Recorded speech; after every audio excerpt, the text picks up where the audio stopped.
Olá pessoal, nesta tarde nós vamos caminhar um pouco ainda sobre a reforma e nós hoje vamos conhecer o Henrique VIII. Henrique VIII era o rei da Inglaterra e ele entra nesse movimento reformador porque ele cria uma igreja separada no seu país. A reforma anglicana, ela aconteceu a partir de 1509. Henrique VIII, ele queria anular o seu casamento com Catarina de Aragão e teve o pedido negado. Ela, além de ser espanhola, não era uma princesa de origem inglesa, ela não podia dar filhos do sexo masculino, ou seja, numa época que não havia como fazer exame, ela teve duas filhas, então o Henrique VIII estava preocupado, ele precisava de um filho homem. Além disso, o interesse dele em separar-se de Catarina é porque ele tinha uma moça do seu interesse, do seu agrado, chamada Ana Bolena, e ele queria casar-se com ela. O Papa Clemente VII, ele nega o pedido de Henrique VIII. Por quê? Catarina era prima de Filipe II da Espanha. E a Espanha era um país poderosíssimo naquela época. E o Papa não queria se indispor. Então, diante da negativa do Papa, o que é que Henrique VIII faz? Ele rompe as suas relações com o Papa e ele faz uma reforma na igreja inglesa. Primeira coisa, ele obriga os membros cristãos da igreja a o reconhecerem como chefe supremo e jurar fidelidade e obediência. O Papa, para não perder os fiéis da Inglaterra, ele tenta intimidar Henrique VIII, excomungando ele da igreja, mas não adianta.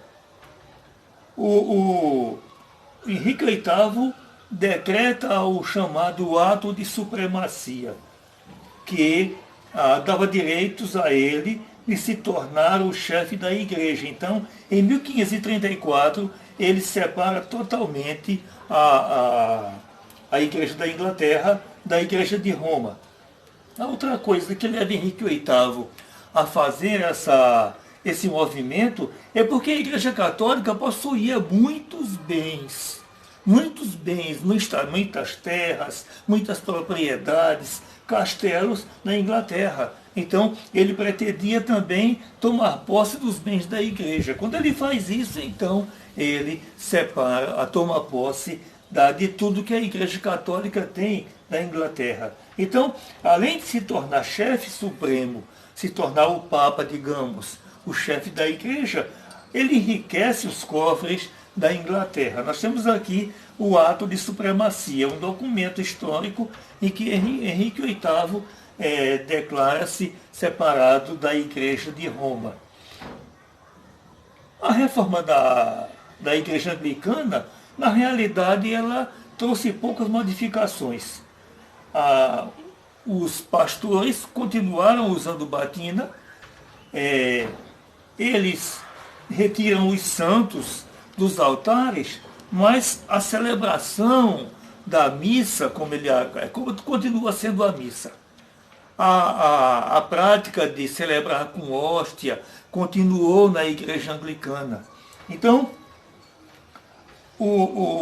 a modificação real que aconteceu foi que a Bíblia ela foi tornada popular. Ou seja, é publicada uma edição da Bíblia em língua inglesa e as pessoas podem ter acesso à leitura da Bíblia, coisa que a Igreja Católica não permitia.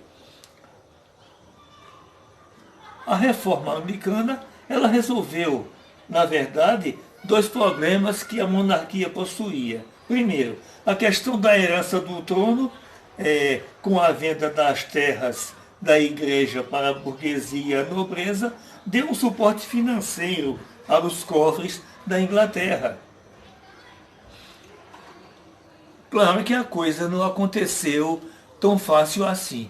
Estamos simplificando tudo aqui. Houve várias guerras, houve lutas de católicos que se armam para defender os direitos da igreja, mas com a morte de Henrique VIII, a Elizabeth I, ela renova o seu direito de soberania sobre a igreja.